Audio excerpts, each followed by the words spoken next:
Imagine, for almost 20 years, you have the tallest and fastest roller coaster in the world, right in your own backyard, so to speak, here in New Jersey. Not only is that an amazing record to hold, but imagine there being this amazing coaster that's there for your entire life. You have all these memories with it, you have all of these memories with your friends and growing up with it. You go on it one random day, you go all the time, and then boom, they close it without warning. You don't know if it's ever going to open back up again. You were just told that it is ceased to operate anymore. It is now standing but not operating. No warning, no farewell, no nothing. Not only is this completely wrong to many of us that are avid roller coaster lovers, but this is pretty messed up. So over the past couple weeks, there has been an announcement of the closure of Kingda Ka in Jackson, New Jersey at Six Flags Great Adventure. This ride was opened in 2005, and many people, millions, have rode this ride. There have been people that have traveled from all over the world. This roller coaster has been the mecca of stratocoasters and giant arches. They have set records for everybody to try to compete against. Six Flags Incorporated has only ever had one competitor, and that was Cedar Fair, until they decided to merge in September of 2024.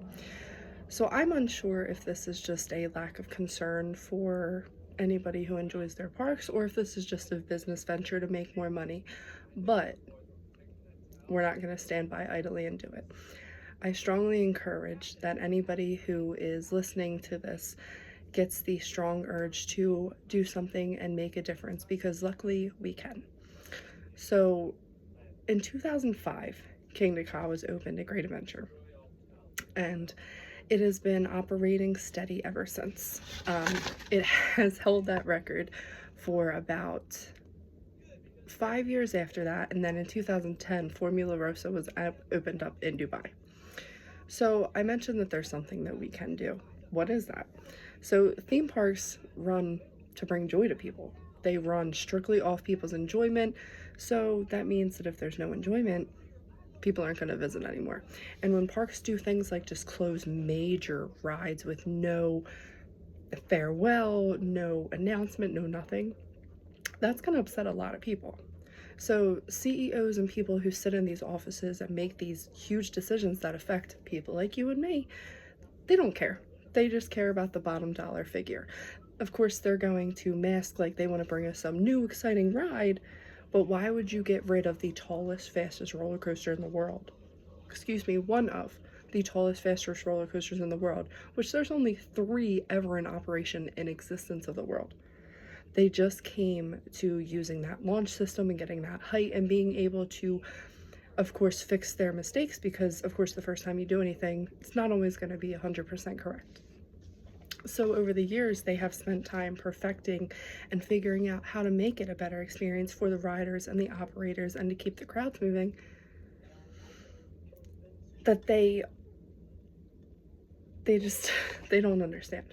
So the CEOs and the people, they have gotten so out of touch, like I had mentioned, that they don't know how we are affected and how we feel.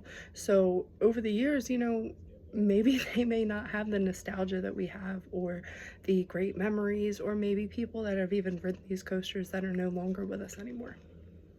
So as an avid coaster lover myself and a future designer of roller coasters, the news struck me right in my heart, because I was there on opening day for Kingda Ka. I was a mere 9 years old, and I was in line back when my father was still around. So case point and example. A lot of nostalgic roller coasters or roller coasters that mean something to us have been taken without notice over the years. That has left many people brokenhearted, and I'm sure that at some point one of us have been, oh no, that's been taken down, or maybe there's no more rides like that when we were used to. And as we get older, our memories don't have to go away with us.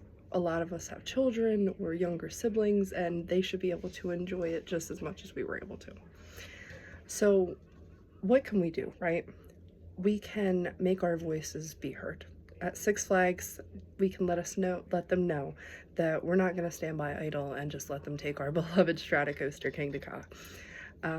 There is actually a report of another Six Flags in Illinois, and in 2002, they let their fans know that they were going to be removing a ride called the Wizard.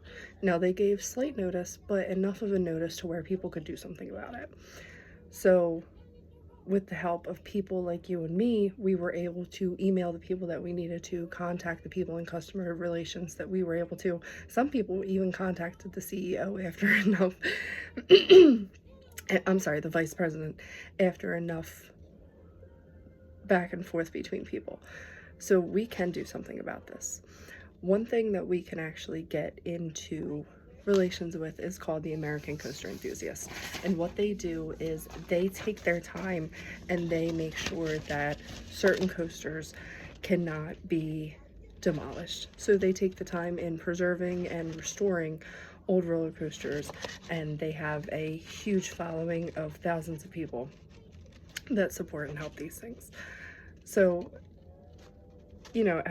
I'm sure that as a kid, a lot of us have loved these roller coasters. And like I've mentioned before, personally, they're the best in my life. So, one thing that is major about what American coaster enthusiasts can do is that they can make these roller coasters into historic landmarks. And when something is a historic landmark, companies can't just take it down because they feel like it. So here I have a list of 50 roller coasters that nation and worldwide that have been saved due to people like you and me contacting the right people, joining American Coaster Enthusiasts, and learning about the history and what is to be done with the future of certain rides. So in 2000, the American Coaster Enthusiasts started making the landmarks. So in 24 years, that's about 2 coasters a year. That's not out of reach at all. It's actually quite impressive when you think about it. So we start small, start bigger, and we make our voice heard. One thing that was mentioned that they did was they found online contacts and they emailed and called until they got to the person that they needed to speak to. The ambition is what really got it done. So it starts with us. If we sit by idle and allow them to just take our things and take our beloved coasters away from us, especially without warning, like, what else are they going to take? What else are they going to do? They already merged with their only competitor, and if that doesn't monopolize the entire theme park industry, we need to do something about it. We have a rare gem in our own backyard, and there are only 3 coasters like that in the world, and now only 2 are operating and standing. For the sake of nostalgia, love, and like I mentioned about not letting our memories go with us, our kids deserve to experience the same type of joy that we did. So I strongly encourage anybody to make a difference for the love of everybody and coasters everywhere.